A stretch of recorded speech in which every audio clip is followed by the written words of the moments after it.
Pandemic-weary consumers are continuing to make health and nutrition a priority, and they're increasingly turning to functional foods and drinks for help. One company in Malaysia, Aqurate Ingredients, is a fast-growing company that imports and designs these supplements and health foods for dozens of beloved brands we purchase from shelves of supermarkets, pharmacies, and healthcare chain stores. That's Steven. 10 years ago, he started a company importing raw functional food ingredients for the nutraceutical and supplement markets. Today, his company Aqurate International got acquired by LYC Healthcare for 70% of the company, while snatching up the SME 100 Malaysia's fast-moving companies and CETOS Credit Excellence Awards in 2020, as well as the Golden Bull Awards in 2021. All of these during trying times. For me, I'm actually very careful with my diet since when I was young. My mom's side and my dad's side, whereby the grandparents' side, they have cancers. I see. And I wouldn't want myself to also suffer in terms of cancer. So that's why I began the interest, which is actually I look around, I look at all those ingredients. That's why I was very picky, I was very selective. When I started out in my career path, I was doing medical initially. I did medical for 7 years, whereby I was selling medical equipment. Then after that, I moved into the food ingredients industry. When I was exposed in this industry, then I like it because I'm telling myself that it's actually this is the area that I want to put my footstep into. That actually brings me to where am I today. Hey there, my name's MJ. I'm an investor myself. My partner John and I run a stock investing channel called FIRL, and this is our FIRL on the Ground series. This is a series where we host learning about the company like if we were to buy their shares, and what we learn on the ground here is what we love to share with you. This is the oat powder from Finland that I mentioned. Yep. And this is the oat beta-glucan from Sweden. So, how did this unassuming warehouse in Taman Ceras Awana scale its operations to make millions with just 20 employees? This is the story. But first, what are functional foods and what are the differences between nutraceuticals and pharmaceuticals? So, we invited Steven to our YouTube studio to have a chat with us. So I think most people will be familiar with pharma, right? Mm-hmm. But for nutraceuticals, why is it important still? When we talk about nutraceutical, we are talking about a better way of supplementations, where, for example, we talk about tomato, then we will be able to extract out what is a good thing that is actually inside the tomato.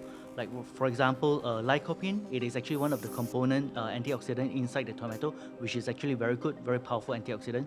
So whereby we actually take from something which is actually natural, like lycopene, out of the tomato, we put it into our functional ingredient, where we call it within the nutraceutical, where we can actually put it into the food supplement, which is actually whereby in the sachet form, or whereby we can actually put it in a very nice presentation, like in a gummy form. When we decided to go into the whole nutraceutical industry, which is actually the main ultimate purpose is actually to provide the nutraceutical, the functional ingredients, which is actually the very good supplement to the industry, to the consumer market.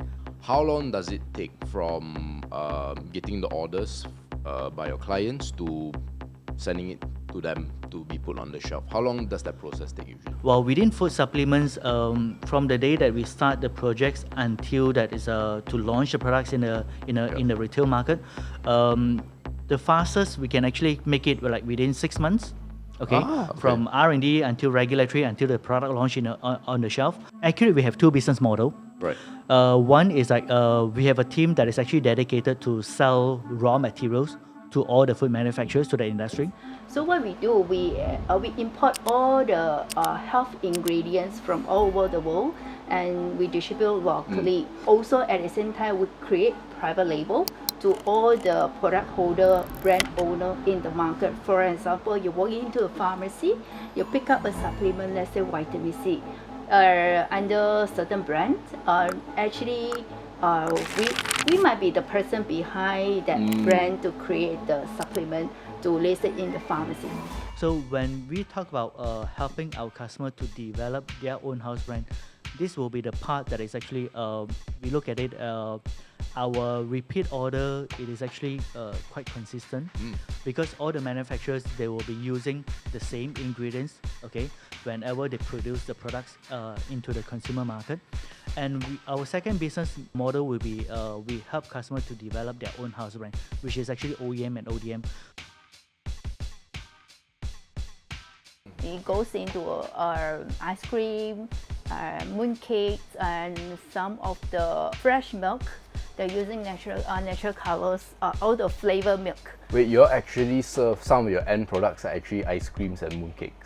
Yes, with the natural colors. Sometimes they might want to position the product as a fully imported product. They don't want to let consumer know the product is actually local manufactured. So in fact, all the ingredients are imported from overseas. It's just that we mix everything locally. We find a good GMP to mix it locally. What is the R&D process like? Do you have any color to that? Oh, okay. Actually, we have dedicated salesperson to go meet up with all our clients. So we will discuss with them what is their new direction of the year, what is their new product development, what they require. Then we will discuss with them, then come back. The salesperson, all our salespersons, they are all nutritionists. So they will come back to do formulation, do proposal to the client. So they will decide the dosage, need to put in, and it requires a lot of study. We need to read a lot of papers to know what is the dosage that we want to have it in our finished products. So the salesperson will design the formulation, then once came out the structure, the proposal, then we will pass to our R&D. We have one senior R&D executive. His role is mainly go into the lab to try out the sample that the salesperson drafted. See the taste, whether it's good or not, palatable or not, sweet enough or not. And once the R&D approves the sample, then the salesperson will prepare quotations to go see the customer. Our philosophy, we don't have our own house brand because we want to make ourselves dedicated to help our customer to build their own house brand. So that's why we do not want to compete with our customers, which also means that it's our rice bowl purely depending on our customer sales.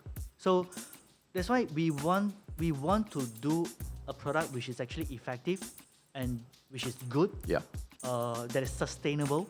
We do not want to do a product which is actually hit and run. Which segment right now in the nutraceutical market that you feel is the most lucrative? If that question makes sense. Okay,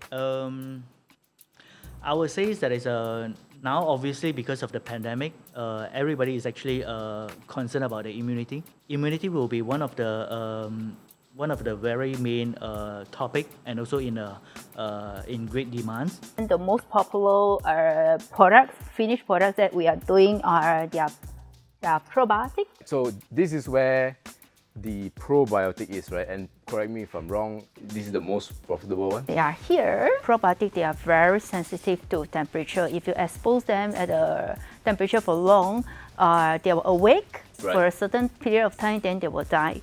And in order to have the benefit of probiotic, it needs to be alive when it goes in our body. Probiotics being a very good bacteria, it is also very actively now growing within the nutraceutical industries. What makes it hard for anyone to just start and do what you do, right? Is it you need a lot of perseverance? Is it that you need to have that innovative mindset?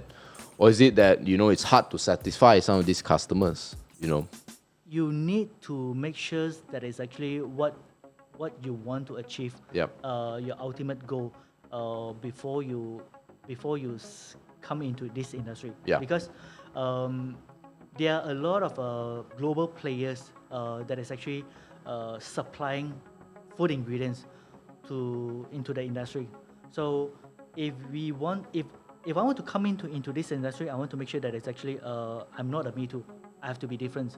So that's why in order to make it different, then you need to customize your business model itself.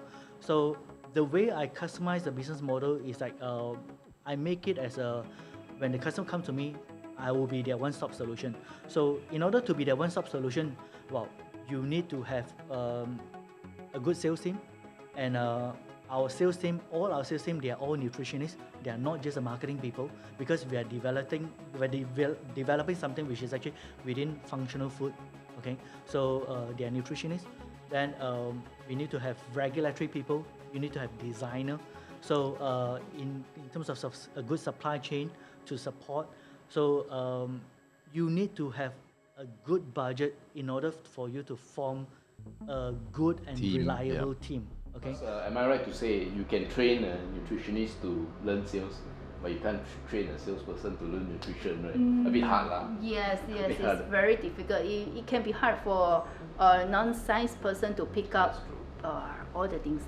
If you do not have a good team, then you wouldn't be able to really develop a good product. Right. And you said that it was a challenge actually to get these salespeople. What exactly is that challenge? I got a sense from Angel just now that she said part of it is that not many people have the nutrition background, right? I used the example of you can train a nutritionist sales, but you can't train a salesperson nutrition. Not easy. But what are the challenges will you say when it comes to hiring the right salespeople? To be honest, we actually, for the past 10 years, we built a very good atmosphere and a very good culture in this company. So we operate like a family. And for the past 10 years, I have never even fired a person. Wow. Okay. We have a very good sales team. They are all nutritionists. We train them since starting on all the ingredients and how to do the formulation, including all the selling skills. So this is the new office, right? Yes. We actually occupy 4 lots of factory here. Sure. The earlier just now is lot 23 and 25, and Right. this is actually 31 and 33. We bought these 2 factories 4 years ago. Right. After we bought it, then we applied with the MPKJ for the extension. That is actually we hacked the factory, that we combined 2 in 1, so that we have a bigger warehouse. Sure. And we also extend 1 floor higher so that we have a bigger capacity in office. So the factory now is, I would say, 80% completed. So we are now waiting for the bomber and MPKJ for inspection. Right. Then after that, we'll be doing all the touch-up, all the ID works Right. that is in the factory. So this is actually the entrance of the warehouse. Then in future, there will be actually a whole entire cold room over here. Right. Because all our ingredients is actually fully imported, so we need it to be controlled within the temperature. So how much will you expand roughly in terms of capacity to store your ingredients compared to the old? Well, if we were to look at the existing facility, we can actually store about, I would say it's about 52 pallets. The entire place over here, we can actually store about 120 pallets. More than double. Yeah, it's actually more than double. To be honest, our sales volume is already there. I see. It's just that at this moment, we use a lot of third-party warehouse. Whereby for all the shipment that comes in at the Portland, Right. we actually rented a third-party warehouse in Portland and we store it there. So we prefer that it's actually in future, I see. everything will be controlled in-house. Right. All I can say is, yes, we did have some turnover. The turnover will only be all our salesperson that is actually being pinched Poached, by all the MNC company. And even our suppliers company, which is actually when our suppliers sometimes they set up office within the Asia region, they need good people. They actually take our people. So it's like I would say that it's people that is actually from us that they progress further in their Right. career. So that's why whenever they move on, we need someone else. Right. And how does that make you feel that all these MNCs are poaching your talent? That shows that we are the leaders. So that actually make us proud to be who we are. Aqurate is a fast-growing company in a fast-growing industry, especially after the pandemic where people are more conscious about their immune systems. Thanks to this growth spurt, Steven will be busy expanding his warehouses in a massive way. Innovation is a non-negotiable to Steven and his team. This provides some confidence about the future income streams for Aqurate. The same cannot be said for most Malaysian companies. He is a passionate leader with a strong vision. He knows the key factors driving his company like the back of his hand and has been hyper aware of what works and what doesn't so far. His background makes his story all the more impressive. But the path ahead is not without its obstacles. For Aqurate to continue its financial success, the company must work hard to protect itself from encroaching competitors as high growth attracts new market entrants. Another unknown worth highlighting is the new relationship Aqurate will have with LYC, as the merging of different work cultures has caused hiccups for other companies in the past, generally speaking. One thing's for sure, if things are more smooth than not, Aqurate will be playing a major role in LYC's future profitability. We only highlighted one of LYC's many companies in this video. If you're dying to know more about the others, stay tuned for more FIRL on the Ground series. By the way, if you want the full uncut 1-hour interview that's way more in-depth, sign up for our SIB course in the description or comment section below.